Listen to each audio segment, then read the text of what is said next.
It's not very often that I have my mind blown on my own podcast, but I feel like you just gave me the with great power comes great responsibility talk from Spider-Man. I feel like I have to go like save the world right now. So thank you, Shayna. And we're going to have fun. Remember, the podcast is supposed to be fun. And you're already smiling, so we're doing a great job at that. It's just good to see you again. Oh, I know. How long has it been?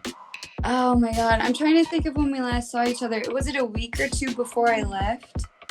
Yeah, I think it was like it was for sure within a couple weeks. Yeah, it's just like Um, I'm living in like another reality, Kyler. I'm still processing it because it's like I know that like I was in San Diego, but for me to like be here now, for me to like just for example tell like my family that I was in San Diego for 4 years, it doesn't seem real. You know what I'm saying? Like an alternate reality, it's not like a like a fever dream. yeah, like a dream kind of. But it's like I like established so much community out there and like I live 5 different lives. It seems like and so I'm just like, oh my God, like what is life? What is time? What is life? What is time? And time is something you and I have talked about. So I think that's a good Yeah. on ramp to the podcast. So let me officially welcome the listeners to the Banquet Hall podcast. As always, my name is Kyler Nathan. I'm your host. If this is your first time listening to the podcast, make sure you like, subscribe, follow, do all the things that you have to do. We all know what the things are at this point in time. But I am lucky to be joined by a wonderful friend, artist, poet, creative, writer, healer, number of different things. Shana, welcome to the podcast. How are you doing today? Thank you. I'm doing well. How are you doing? I'm good. It's Sunday. The weather is nice right now, though. We were just talking about the heat. I know it's about to get hot soon. So I have a fan blowing behind me. It's not going to make my hair like blow in the wind like yours would have, Yeah. but I do have some cool air blowing my way. Good. But yeah, I'm excited for this conversation. You're someone that I asked you on the podcast a while ago, and I we have to know wait for it's the been time is right. when was that, Kyler, the first time? Was that like over a year ago? It I was when think I first started writing my book. so. Because I remember like I was running around like a chicken with my head cut off, just trying to like do all the other things, like my nannying and stuff. And then Yeah, like my whole heart and soul went into that book. And you know, like you're one of the like number one people who knows how much I put into that book. So yeah. So all the yeah, it must have obstacles. been about a year ago, Yeah. but we're here now. That's what I know I'm matters. so happy that we could do this. Absolutely. So I usually start these podcasts with a random icebreaker question. And before I hit the record button, we were talking a little bit about bartending, and I'm curious, what is your perfect cocktail? Oh my God. You mean like that I make or like Let's do that I one that you make, and as well as one that you prefer to be made for you, or like your favorite drink. man, so you know I'm back here in Nebraska. I'm actually bartending at the only other bar I bartended at, and they have my whole heart and soul. It's like a small town bar. I think our max capacity is like 40 people. Like Oh when I wow. say small, you actually probably comprehend how small this bar is because yeah. Well, actually our population here, I'm gonna like shout out where I'm at. Please Yeah. don't stalk me, people. But I'm in Minden, Nebraska, home of Pioneer Village, which is like a really cool museum that was popping in the 50s and it's coming back. But there's like 3,000 people here now. I think we finally like crossed over into the 3,000s. But Crossed over into the 3000s yeah, but just people blows my people mind. at this bar, they really just want like Bush Lights and Bud Lights and stuff like that. Mm, I have made Long Island iced teas before, Bloody Marys. There was a time where I like made my own special drink because my regulars were like, Shayna, like you need to have like a signature drink as a bartender. Because I bartended there for 3 years before I was in San Diego mm. and now I'm back. And I know I had a drink that was called the S7 because my name's like Shayna Schoone, so there's S's in it. And then there were 7 different things in there, but I can't for the life of me think of what was in there. I was actually talking to one of my friends about that drink. So Mm. maybe I'll update you guys sometime if I ever find like, the slip of paper that I wrote it on. Yeah, but me personally, I love like a good Malibu and Coke. Mm, Or my recent thing that my dad put me on is Bird Dog whiskey. It's like hardcore. I would never see myself as a whiskey girl, but it's like a peach whiskey and it's the smoothest thing ever. And mm, then you put some squirt in it and it's the perfect whiskey sour. wow. It Yeah. sounds delicious. I'm very curious about the S7 now, though. I Uh, know. I can't even. I think it had amaretto in it and like cranberry juice. And those are the only two ingredients that I can think of. I don't know why. So I don't know what the other five are. all right, so for now it's an S2, and when you update us, it will be a S7. Yes. But very good introduction to the podcast. You mentioned Nebraska, and usually the first question of the podcast is where are my listeners from? You currently hold the crown of the first person from Nebraska on the podcast. I'm pretty sure, maybe the last, I'm not sure.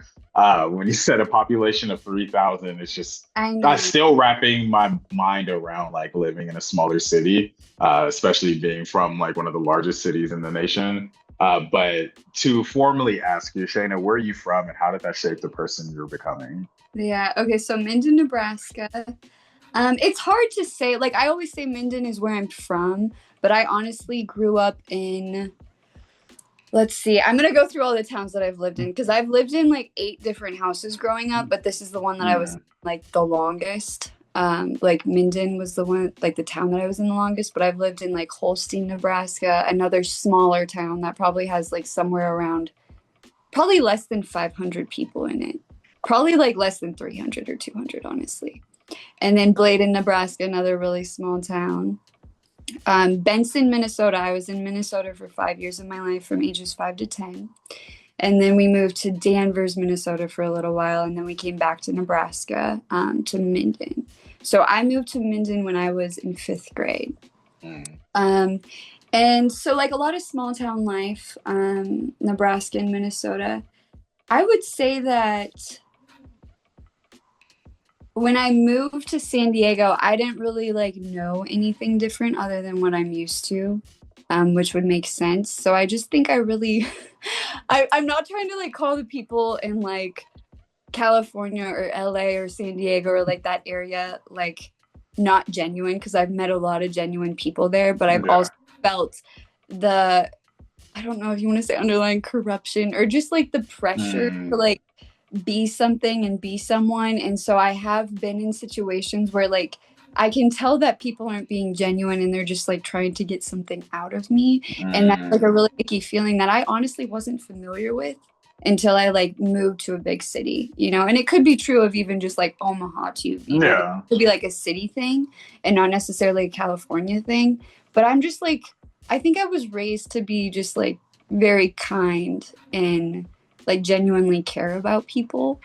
Um, Mm, and I think that, you know, like we all have that good bone in our body, but I think, you know, like if we're more in a survival mode because, you know, like there's more expenses to be paid in the big cities and stuff. So there's more pressure to like make that money and then just like, you know, survival mode. But yeah, and I think family means a lot here too. I'm not saying it doesn't mean anything else or anywhere else, but like I grew up on that big value. And that's yeah. actually the biggest reason that I moved back because I realized that while I was out there for 4 years and nannying and being a part of other families for 3 years, that while it was amazing to be a part of these other families and just to be taken in by them, I was simultaneously taking time away from my own family.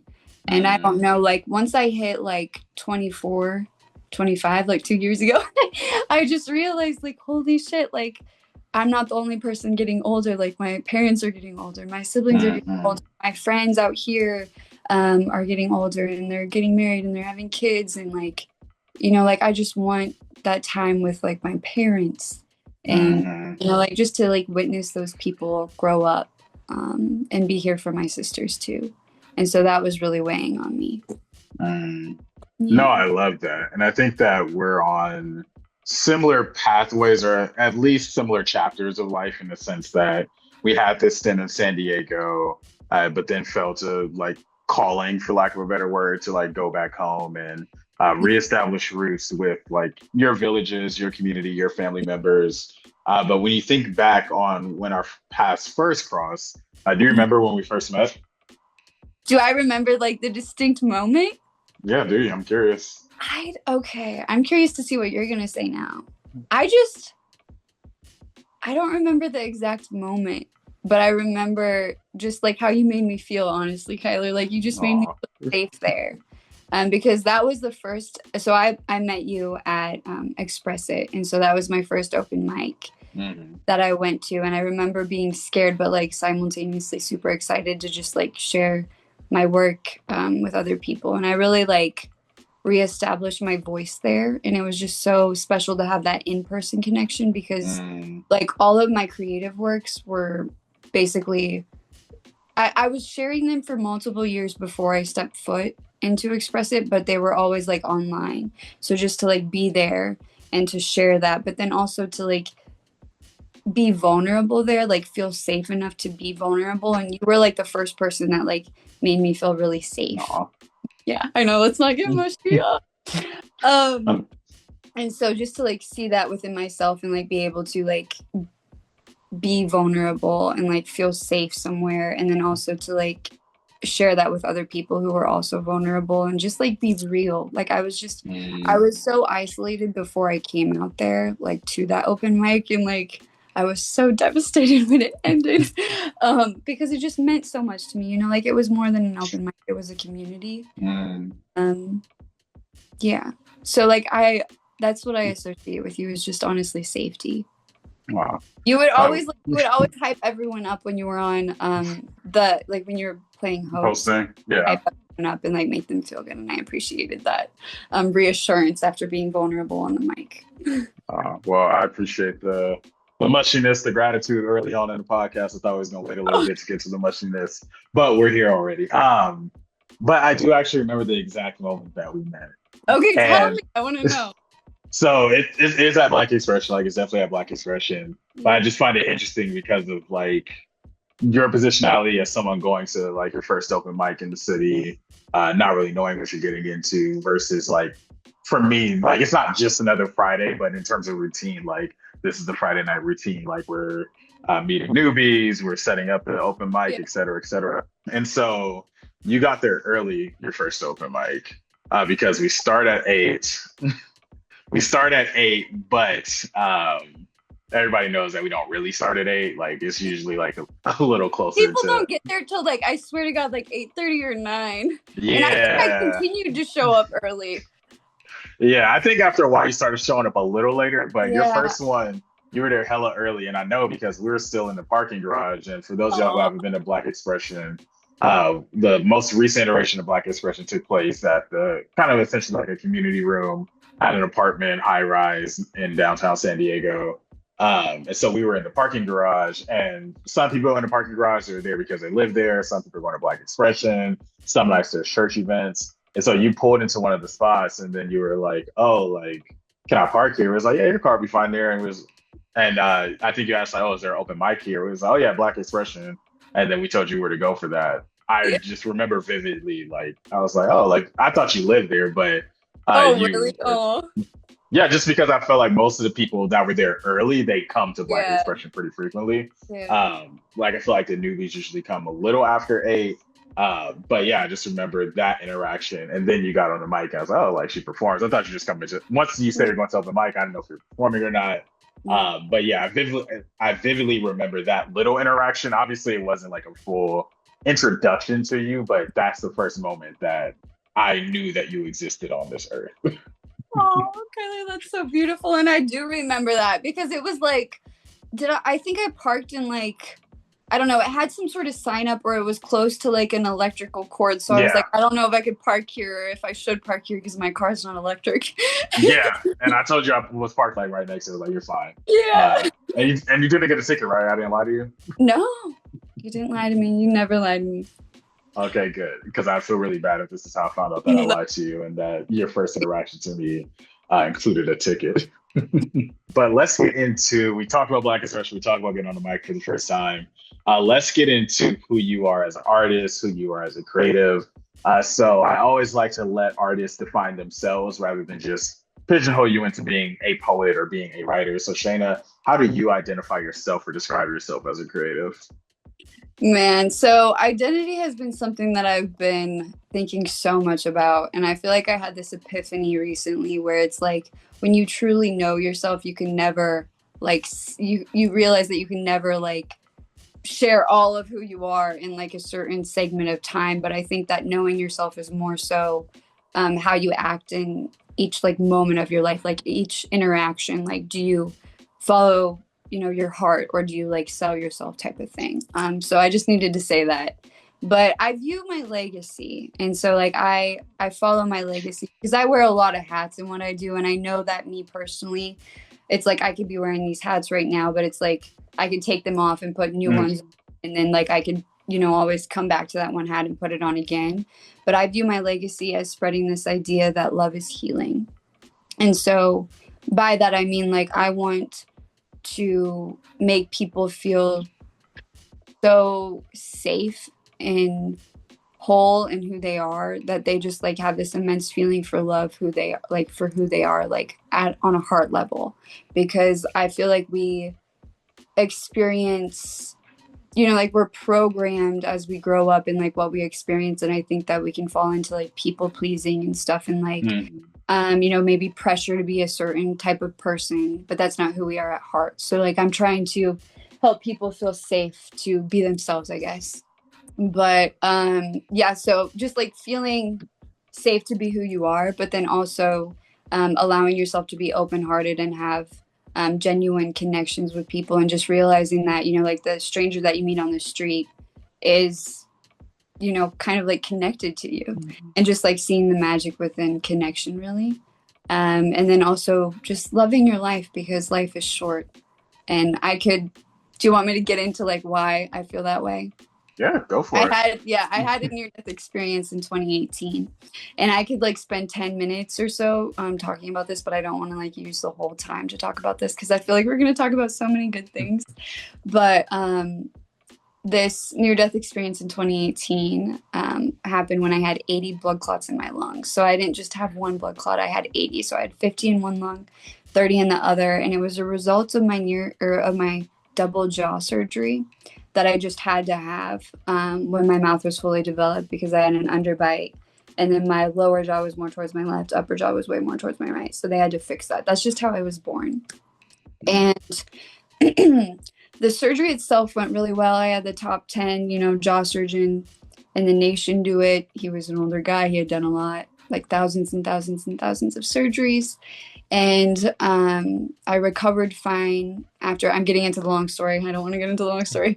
So I recovered fine, but then the same day that I got my bands taken off, because I had braces and my mouth was bandaged shut with my on my braces, that same day I had this pulmonary embolism, like where I was just in this excruciating pain.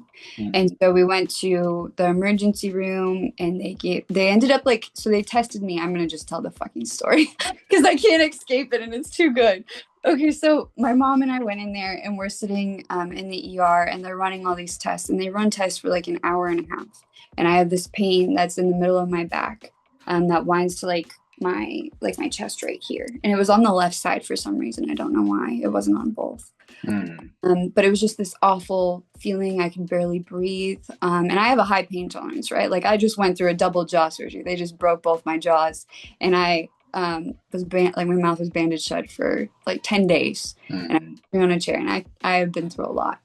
And so I like to think I have a high pain tolerance, but they were running these tests, and they couldn't find out what the hell was wrong with me. And then my doctor was like, let's just see if she has like any blood clots. And I was not the typical candidate. Like, and at the time I was studying exercise science. I wanted to be a trainer. I've always valued like health and wellness and stuff. But at that time in my life, it was like top tier. Like I was just like crazy about it. I lived and breathed it. And so I was not the typical candidate for a blood clot. And so he ends up running this test. The only reason he runs this test was because he previously lost someone to a blood clot, because they're really hard to diagnose. They're really hard to catch.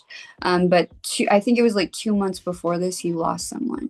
And so he's like, let's just see. And it turned out that I had 80 in my lungs. So they put me on morphine and then blood thinners, and I was in the hospital, like just in the hospital bed. And I remember waking up that next morning and just feeling like brand new, like I could finally talk.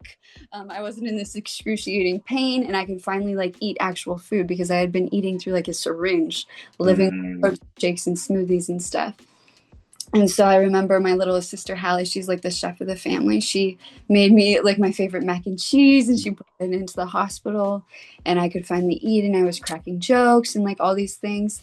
And then that night the pain came back, but it came back 10 times worse than before, which I didn't even think was possible. At this time my mom like called both my little sisters in and then my dad in, and we just our doctor, or my doctor I should say, said that we should get me in an ambulance as soon as possible and take me to like a bigger hospital, because like this was like a freak thing for it to like come. yeah. And so I just remember this distinct moment, and I was laying in the hospital bed, and my family was around me, and my mom and my sisters are like crying. Well, I think my mom was trying to fight it back, but I can tell when she's about to break, And I think she actually had to leave the room when she got like that. But my sisters were just like around me and they were crying. And I was just like, holy shit, like I'm 19 years old at this moment. And I'm like, is this what it feels like to die? Because we never really know what that feels like.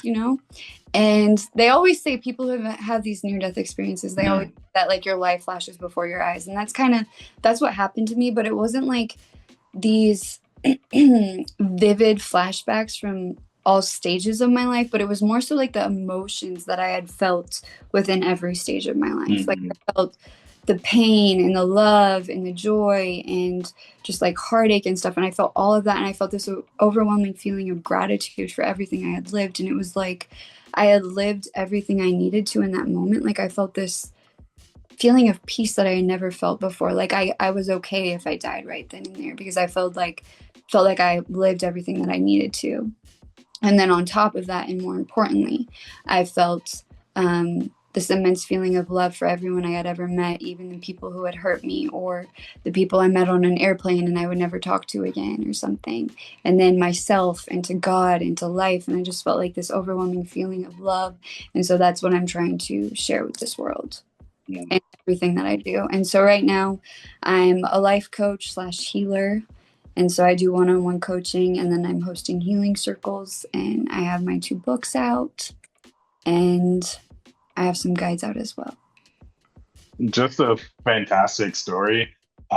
It's funny that, not funny, but in preparation for this podcast episode, I sent you the run of show and you're asking me what's an origin story, and you just did the origin story. The origin story is I mean, I just watched Batman Begins yesterday for another time, and like you're learning how Batman becomes Batman. Like we're learning how Shana becomes Shana, and I can tell just how like I mean, obviously, it's a core story to your life, but I think the genuineness, we talked about authenticity earlier, but just the genuine way you tell the story is exactly how it comes across in the book. Because going back to your first performance at Black Expression, you had your book, you let folks know that you had a book. And this is kind of a rule of thumb when artists have merch, they have books. So I try to support, and it's kind of a Black Expression value, I feel. We try to support the people on the mic. Like I bought your book that night. I didn't even know you, just met you like 2 hours ago. I was like, I'm buying the book. And the first book we're talking about, A Life Lived. I told you I needed the book for the podcast. Yes. But you share that story in this book. And as I'm listening to you tell the story now, I feel exactly how I felt reading the story and learning about that part of your story for the first time. And that's how I know just how true it is to your essence, to who you are as an artist, to who you are as a poet. And I don't even remember doing this, but I forget what they call it, like, but flagging the like pages. You can barely see it on the I think they call it video. dog earring. Have you ever Yeah, heard that? dog earring. I I think I had had never heard of it until you told me. Oh, what? I said, I don't think I ever knew it was called dog earring until you told me. Yeah, I actually heard it from another poet like a couple years ago, where I had never heard of it, but I was like, I never knew what that was called. Yeah, and I think just in terms of what you talk about in the book and you just mentioned on the podcast in terms of feeling the emotions in different phases of your life and interactions with people on airplanes and uh, just gratitude in general. I think that's all over this book. I really enjoyed reading this. Can't wait to go back and read it, especially since I haven't read it in a while. But this, when I read this, I was like, oh, she's dope. I know she's a dope Oh, artist just because there's a lot of just rawness to this book. Like there's things that are said just so matter of factly. And I think when you have the backdrop of your story and this near death experience, it contextualizes the poems in such this beautiful way to where it's like, yeah, you just think about those things that actually matter in life. yeah. You mind if I read one of the poems that I have dog eared? Yeah, go ahead, please. I'm trying to find one quickly that I can read that's not too long. Um, well, here's one that I feel is very relevant to what you just said. Actually, all right, I'll read two and then we'll move on to your other books as well. But I do think these two are good. So the first one is Gone. I heard that only the good die young, so I make plans, but I don't expect to see tomorrow. I live day by day, knowing that people get taken away, some even for no reason, who still have so much left to say. If tomorrow, when you wake up and I'm no longer here, I hope you know I'll always be with you. And when you want to talk about me, don't cry because I'm gone, smile because I was here. Remember me as you do. I'm not gone, I'm still here with you. In the memories you keep and in the pictures you see, smiling and laughing with you, you'll look at a place where I once was and wish you could see me still. When you look up to the sky, just know I'm looking down. And when I'm gone, bury my ashes in the places I talked about but never got to. I want you to see them just as I wanted to. You'll remember the smile on my face that came whenever I got the chance to escape. You'll travel down the roads and fly through the sky, through places I would have been to. Know that as you go, I'm there with you. And I'm happy because I finally got to see them too. As you read this, you'll think it's about death, but it's about living. Know that I lived every last moment to the fullest because I knew this day would come. I might have left you, but my love is forever with you. Don't stop doing anything because I am missed. I want you to do everything because one day you'll be the one being missed. Oh, I love that one, Kyler. Like a lot of people's favorite poem in that book. And I forget about it. So thank you. When's the last time you had one of your poems read to you out loud?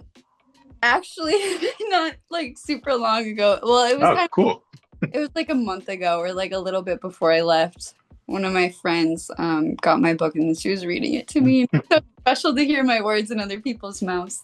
Oh, well, lovely. Well, we're going to do one more, so you get two for the price of one. The other one is Long Way Home.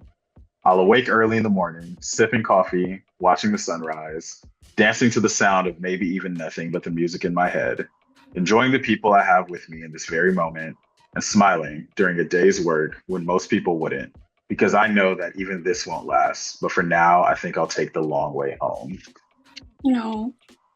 So just, I feel like when you think about your story, and even just the concept of having a near death experience and being able to write poetry out of that, I think it's so beautiful. I think it's a superpower that writers have to be able to place you in these moments, place you in these emotions. How did it feel publishing A Life Lived and just getting that story into hands of strangers, hands of people that haven't even met you, sharing about open mics? Like, what was it like having your baby in the world for the first time? So my initial reaction is maybe not something that people expect, but well, let me say this. So when I first like held the book in my hands, I was like jumping up and down with excitement and stuff. But then like shortly after that, I was like, holy shit. Like this is the most vulnerable I've ever felt in my life. Like these like gut-wrenching stories, because it's like I tell about like a heartbreak that I had in there that like I tell a lot about my life, but like my love life is something I rarely talk about, and that's why this newer Mm-hmm. book is so like gut wrenching, but in like a beautiful way and like vulnerable to me, is because that's the one aspect of my life that's like, pretty private. Mm-hmm. But I told a little story in there, but it's just like your ideas are out there. Like people know how you think, when you're a poet or like a writer, but I think specifically a poet because that's like straight from the heart, and so Yeah. oh my god, let's put it back, like and then people are saying, oh, I read your book. I'm like, oh, that's great, like so about like this and that. Oh, that's wonderful, you're gonna go tell everyone about it. That's so great. It's um so, That's hilarious to hear you describe like That that because was that's exactly how it is. yeah, it was like very scary at first. But then I think it also helped me grow as a person and like help me, just kind of like conquer my fears and like be more courageous and like be more like stand in who I am, because Mm, like just like realizing that it doesn't matter if people don't like you, type of thing. Like it's okay if people don't like you. Yeah. mm. No, I think But like that's now that it's been like that book has been out. So I actually published A Life Lived in 2022, but I published the first version of that in 2021 and then I just rebranded it mm, a little bit. So that's been out like 4 years. So now it's like it feels really good to have that story out, and I love it, especially now when people tell me that they just like got that book and they read it and like how much it touches them. Because now I have this book and like this new book is like my primary focus, but just to know that that one still has so much love. And sometimes, I'll like flip through there and I'll like read some stuff for like my TikTok or my Instagram or my Facebook, and I'll just be like, not to toot my own horn, but I'm like, damn, like I actually wrote this. And I know you've had that same feeling too, but I'm just like, it just feels good. yeah. I think it's beautiful when you go back to your work and you're like, oh, I'm good. Like Yeah. I came up with these poems, but you've alluded to the second book a lot, so why don't we go ahead and transition to talk about that? Love, the one that got away with this beautiful hardcover. Um, just a beautiful, beautiful book. I'm obviously biased towards the cover, but I think the inside of the book is just as, if not more Yeah. exceedingly I could beautiful. not have done that without you, Kyler. I'm so grateful for you and for working with me too. I feel like I was a mess to work with. No, you aren't a messy worker. That's the creative. The creative process is messy. So that's Yeah. like every time you gave me like an edit to the cover, I was like, "Hey, this is literally your child in my hands. So I need it to Literally, look. that is I my need whole. it to look how you want it to look." And I think especially hearing you talk about not really sharing a lot about love in your life, and this is some of the most authentic sharing about love that Yeah. people can put in a book. I was reading this and I was like, okay, Shana, you just hitting me with these truths about love and things that I thought that I didn't know other people thought, and you just got Oh, it in this book. So this is your newest book. It's been out for a few months now. How does it feel? I know it was a very painstaking process from inception to getting the book out there, all the edits, all the back and forth with the publishing companies. What does it feel like to know that the hardcover's out and the paperback version is available now too for folks? Tell us about Love, the One That Got Away. so this one was kind of a different reaction because I felt like I, not to say I didn't put effort into the other one, but like when I wrote A Life Lived and I published that, it was a different time in my life. Like I literally was just getting ready to pack up my whole life and move to San Diego and get into grad school. So I just didn't have the time and energy to prioritize it as much. So this one, on the other hand, like it was so intentional, like down from the like every single word and every single poem to the artwork in it and to the font into the like font size into like I just remember like going back and forth with like the formatters and stuff. Like this was like one little thing, and this is why I say like maybe I was a pain to work with, but I know you understand it. But like to anyone else, like my formatters and stuff, because I had three different people end up formatting it, and we formatted it like 7 times just for like little tiny reasons I don't want to even talk about because it's a mind fuck. But I remember like freaking out because everything in the formatting thing was perfect at one time. And then I was like, something's wrong with the numbers. Like the sixes don't look right. And so we had to like go back and do that. And so it's just like literally every little thing in this is very intentional. And the love letter theme, you helped me create this because I knew I wanted it to like be a love letter, but like the kisses and the rose background that just like draws so much attention. Like I couldn't have done it without you, and I'm so grateful for you. And just for like being such a trooper in the process, like no one will ever know, Kyler, what it actually felt like to like go through this process except you. Um, Yeah. and then the back, like the locket, like it's just like a massive love letter vibe. And then each chapter also is written on like a letter. It's very intentional. And when this one came out, I didn't feel like the vulnerability hangover that I thought I would feel because it was like very massive with my first book. But with this one, it was just like yeah, like I did not go through all of this work, like this gut wrenching stuff to like not have it come out. And so I was excited for people to get their hands on it, even if it meant like looking at my love life, because I genuinely feel like this one was extremely difficult. I think at the beginning when I like got called to make it a book, because I was like, I don't talk about like my love life like that, and Mm, literally be just about my love life. And so it was really hard to kind of go through the writing process and to like because I think when I was going through the writing process and like really like um the book forming process, if you want to say it, like say it mhm, like that. But that was like when I like just slowly accepted that it was going to be read by what I hoped would be like a lot of people, you know, because like I feel like even though this is like very vulnerable, I feel like it's very vulnerable for a reason, in the fact that like other people can relate to it too, because mhm, it's about um 5 different relationships or like situationships that I was in. And so the first 5 chapters are the one that gave me everything, but everything was a lie. I love every time I read that one, you know what I think of, Kyler? I remember when I was at Express It and I was on the mic or whatever, and I was telling people about my book, like in the very beginning, and I was sharing the chapters, and everyone like laughed at that because it's like so. I think it's like a like chapter, and then the one that self sabotaged, the one that went ghost, the one that moved away, and the one that let me go. And then the last 3 chapters are kind of just about various things related to love. So no one in particular is about my dating experiences, but also not even just my dating experiences, but the like my friends' experiences, or even like experiences that I've seen in movies or TV shows or something, like just reflections on like dating life. And then mhm, the one, after the one, is about the idea of the one and how I believe that it honestly takes us away from love. And then anyone reading this is just my reflections on love in general. And that's kind of when I get into how I was raised to like see love and how that kind of like shapes who I am. And also mhm, how I view love is like liberating. mhm. Yeah. But it felt really good that it was out because of all the hard work that we put into it. And then that process is still going on because I'm in the process of actually hosting a Nebraska book tour. And that's Mhm. like a process within a process, but it's just like, I know it's like that because it's supposed to be super impactful.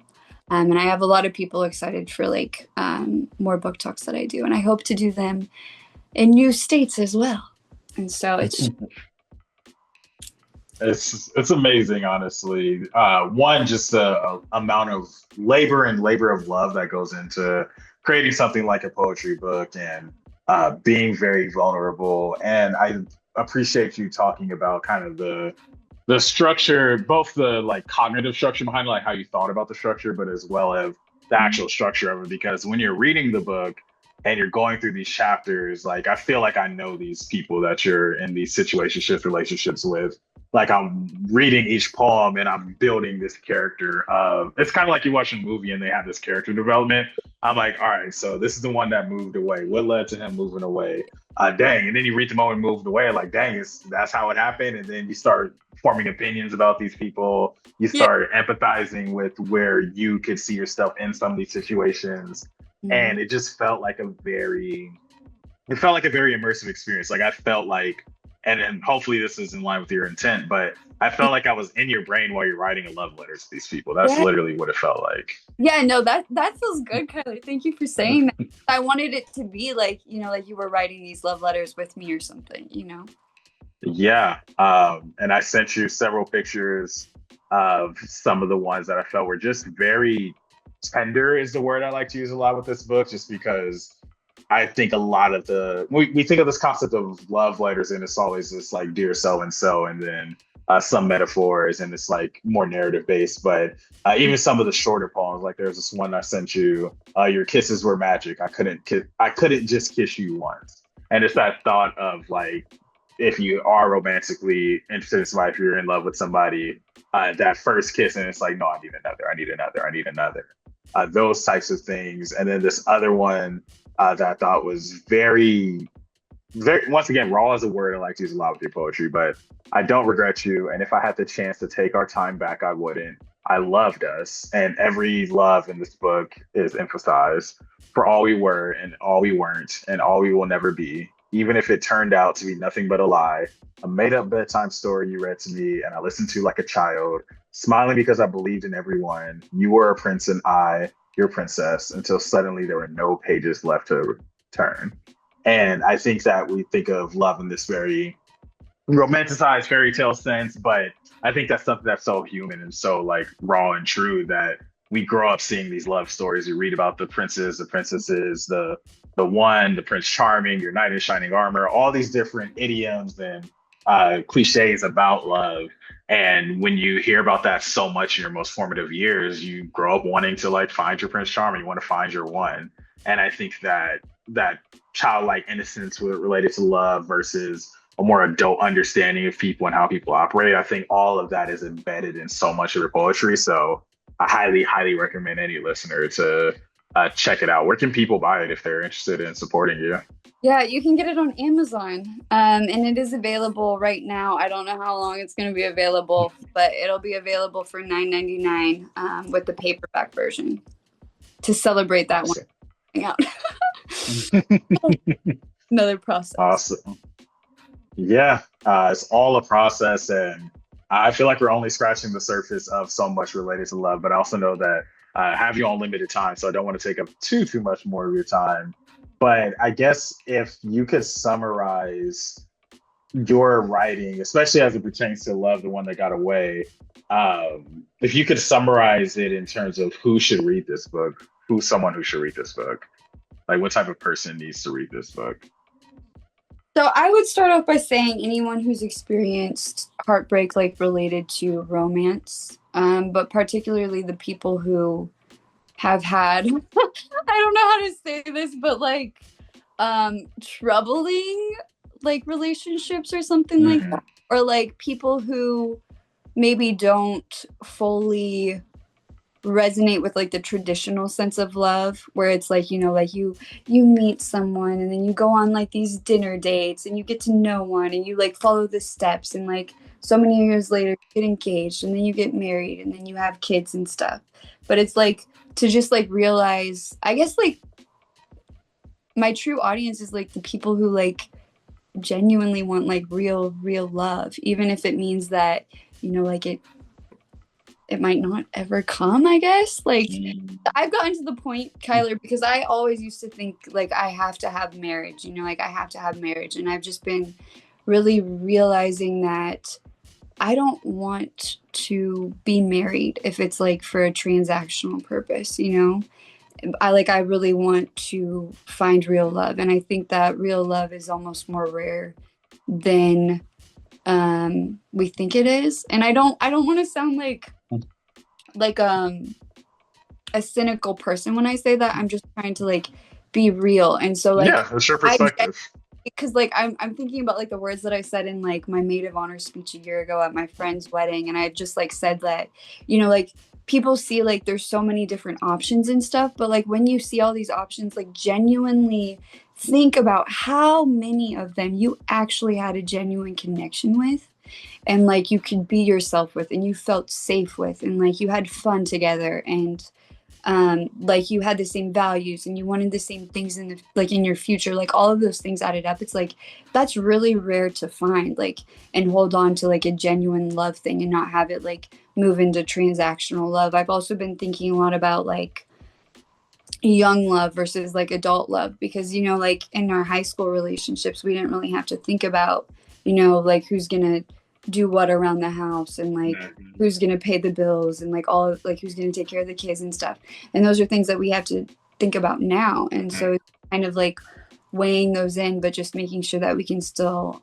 build love. And I truly believe that like love is built and it's like a commitment to like being there for someone during like their roughest times. And like I see love, like long-term love, as a beautiful thing, um because it's like it's beautiful to let me start off by saying this. I believe that in any kind of relationships we're actually supposed to trigger one another. Like I think it's just response.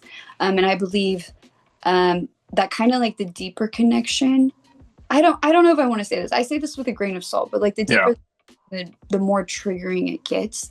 But triggering is not a bad thing. It's like we should actually want our partner to trigger us so then we can be like, okay, like we can speak our feelings and say, like that upsets me when you say that or you do that. And this is why. And then like that's an open conversation and they don't like get defensive, but you have this open conversation to like see parts of yourself that have been hidden from you. And then like you realize this is the story, like this is the past story that's attached to like what's happening in the present moment. And then like seeing that part of yourself that you've never seen before, but then also loving that part of yourself and like moving through the present issue together. And I think it's beautiful to see like your partner go through like that. I don't know if you want to call it like a self-awareness thing. It's deeper than that. But Yeah, like, it's kind of like self-discovery. yeah, like self-discovery, that's a better word.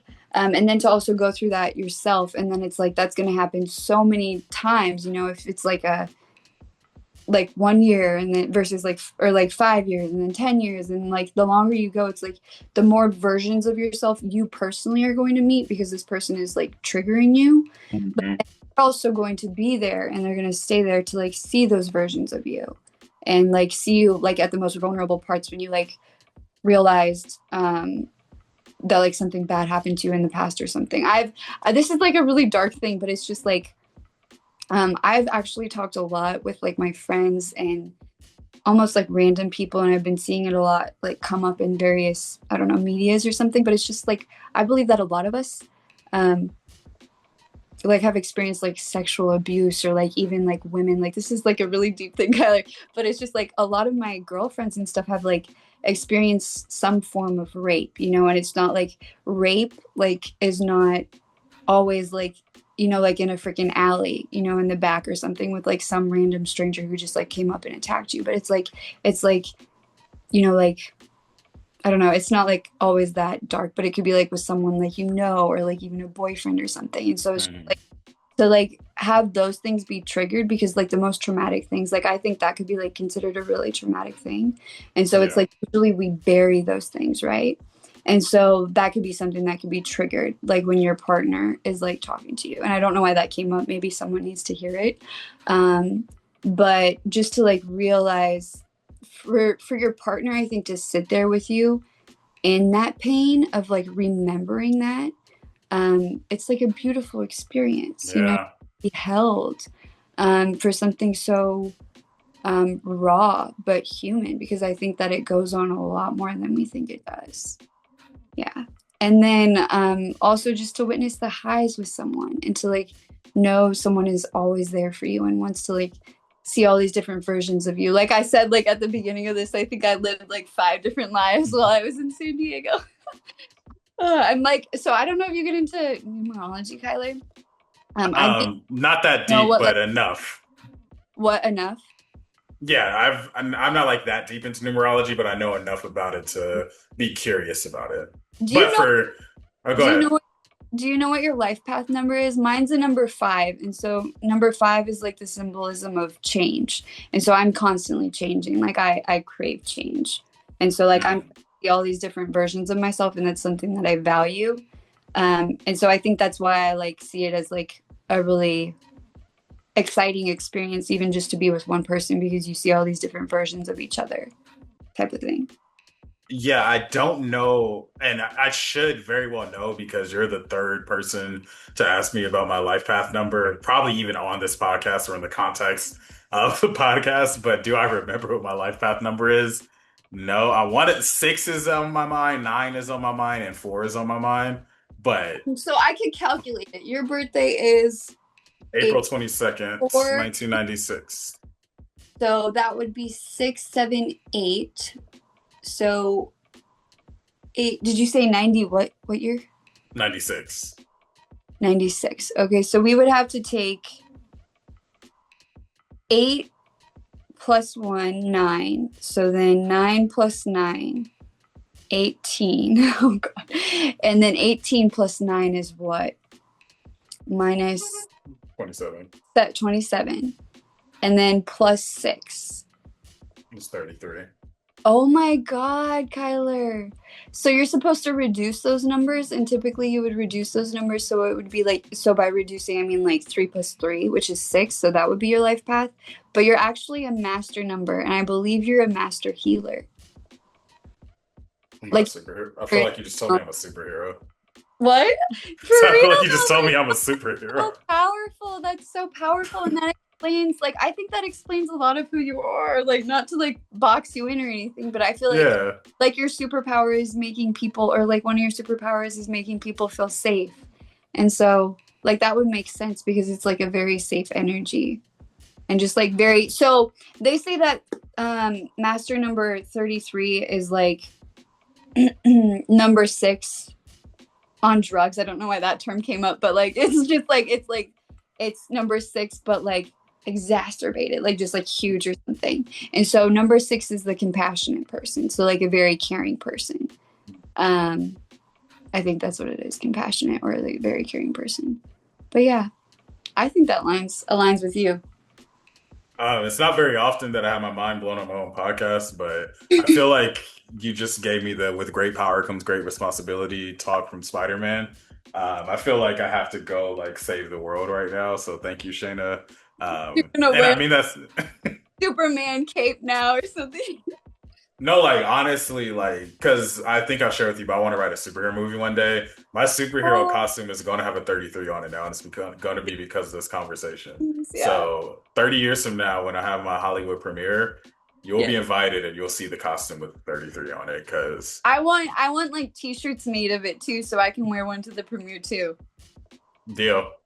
Um, yeah, I got the pen right here. I'm gonna write down. I'm gonna write it down. 33 is going to Yeah, be on the superhero costume. I feel like we can learn about ourselves in numerology too. See, you just told me I'm a superhero, and we only have like less than 30 seconds left on the clock for your podcast. So we have so much more that we could talk about now. But sorry, what'd you say? We could talk forever. Yeah, we can easily talk forever. And that's kind of what I was telling you about the podcast before we started recording. I really like it to be more sandboxy, more like we're just playing in conversation. It feels like you and I are on one of the walks we've taken and just talking on your favorite bench. It's that natural level of conversation. But I think even in the limited time, and it's not even that limited, we just have really deep conversations because we're poets. Um, but I think that people got a good idea of just where your mind is at with your writing and how your story intertwines into your writing. And it makes me want to go back and revisit both of your books. So I'm hoping that at least for one of our listeners, at least 5 of our listeners, I'll say, they feel compelled to pick up a copy of your book. So before we close out the episode, just one more time, where can folks find you? How can they support you? How can they find your book? Let's get into shameless plug corner before I take us out. Okay. You guys can find me on, let's see, Instagram, Facebook, or TikTok at Shana Schoone Speaks. It's SHANASCHOONE and then Speaks at any of those handles. And then you can find my book. Both of my books. Let me get my other one. Since I brought you too. there we go, yes. You can find these on Amazon. Awesome. And thank you for that post because now we got the thumbnail with us both holding the books. Yeah. So I know you've been on a podcast before, but how did this feel for your return to podcasting? We're going to call this unofficial part 1, and you'll be on the podcast again in the future. But how did this conversation feel? What are you taking away with you? What do you hope the listeners are taking away? It felt really good.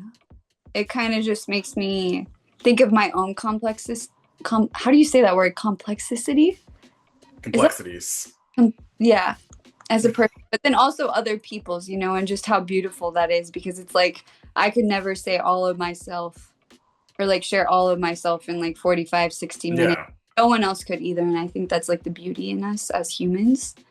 But it just felt good to like have, share my gifts with the world more, share my stories. I was trying so hard not to get windy on that one, but I was like, no, it needs to be heard. No, and I'm happy that you made the space for it. just because I always tell people, I forgot to tell you before we start recording, but there's no such thing as too long of an answer at the banquet hall, no such thing as too short of an answer, just because that's the idea of providing more long form content. We have stories that can't fit on a 30-second TikTok or on a 90-second reel. Like we have stories that need the room to breathe, need the room to grow, and really just spread our wings and fly and blossom and all the things. Yeah. Um, yeah, I just am very thankful for you taking the time to be on the podcast. What do you hope the listeners are taking away with them as they close out this episode? That'll be my last question for you today. I mean, honestly, I think it is with like what I view my legacy as. So I hope that, me being on here can help you be more authentic, and more true to yourself. And then also, more open hearted, more open Mm. love, but like real love. Yeah. More open to real love. As you mentioned, you didn't say it in these uh, succinct words, but you basically told me that your book is for the true lovers out there. Yeah. So if you're a true lover, if you're a yearner, like Shayna Yeah. and I are. You're, Tyler. I'm like big. Someone said a while back that like people need to bring back male yearning. I feel like not to like say every man doesn't yearn, but I feel Yeah. like, and even women, like, I don't know. I feel like we all put on these masks now with social media and we beat each other up, and I hate that. Because back in the 90s, there were so many songs about like, let me show up on your doorstep with roses and like, you know, but then, yeah, I don't know. I hate the objectification that has gone on both sides in romance these days. Well, that's something we're going to have to unpack next time you're on the episode. I know I could. Uh, yeah, you're more than welcome to come back to the bank hall anytime. Same thing goes for the listeners. Make sure y'all tap in with other interviews on the banquet hall. I hear other stories. Make sure y'all tap in with Shayna on social media. Buy the book, buy both books, read the books after you buy the books. Let her know how dope of an artist she is, how dope of a creative healer she is. I'm going to get to work on my superhero costume since Shayna gave me the great power, great responsibility. But make sure y'all also like, subscribe, follow the podcast at Banquet Hall Pod.